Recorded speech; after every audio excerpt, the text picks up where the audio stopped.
疲れ様です。茶次郎です。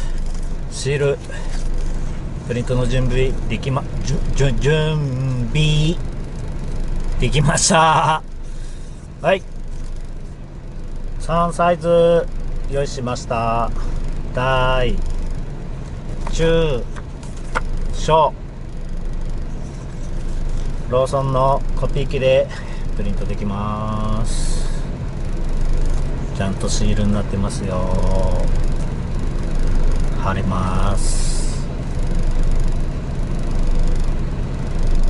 コピー機でプリントするからなんか安っちい紙っぽいシールなのかなと思ったら一応ビニールっぽいやつになってますんで、外に貼っても大丈夫じゃないでしょうか。はい、3種類です。ローソンのコピー機マルチプリンター1枚250円になってます。はい、それでプリントの仕方ですけども、コピー機ありますけど、コピー機の左側にタッチパネルの操作画面があるんで、そこタッチしてもらうとピッてメニュー画面が出てくるんですけど、多分真ん中ら辺にネットワークプリントってあると思いますんで、ネットワークプリント選んでもらうとユーザー番号という10桁の数字を打ち込む画面出てきますんで、この番号ですね、10桁のこの番号を打ち込んでください。番号を打ち込むと、次はプリントの材質、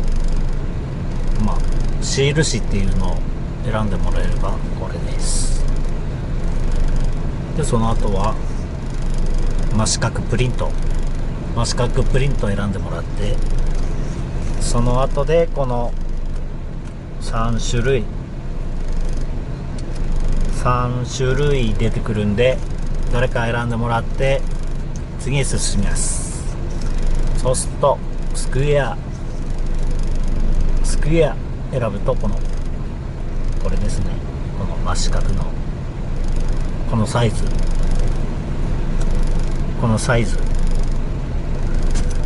になります。それで縁なし、縁あり小、縁あり大だっけかな、なんだか3種類あるんだけど、これが縁なし、こっち縁ありの小、お好きな方を選んでもらって、こっちのこれは縁あり小です。これも縁あり小、これ逆さま、これも縁あり小。これカットしやすいようにここわざと白いのを入れたんで、縁ありを選んだ方がカットするときはこっちの方がいいんじゃないかな。縁あり、このちっちゃいやつも縁あり小で多分いいんじゃないでしょうか。お好きなのを選んでもらって、あとはお金を入れてスタートボタン押すとプリント開始になります。約2分って表示が出ますけど、そう2分までかかんないと思います。はい、1枚250円です。終わるとカタンと落ちてきます。タッチパネルのずっと下の方に蓋付きのとこがあるんで、そこにカタンって言うんだけど、たまに落ちてこない時あるんで、なんかゴソゴソやるとなんか奥の方に入ってんで、やってみてください。こんな感じでした。茶次郎さんのステッカー、シールステッカーみたいなやつよろしくお願いします。よろしかったらプリントしてみてください。よかったらプリントしてみてね。じゃあお疲れ様でした。さよなら。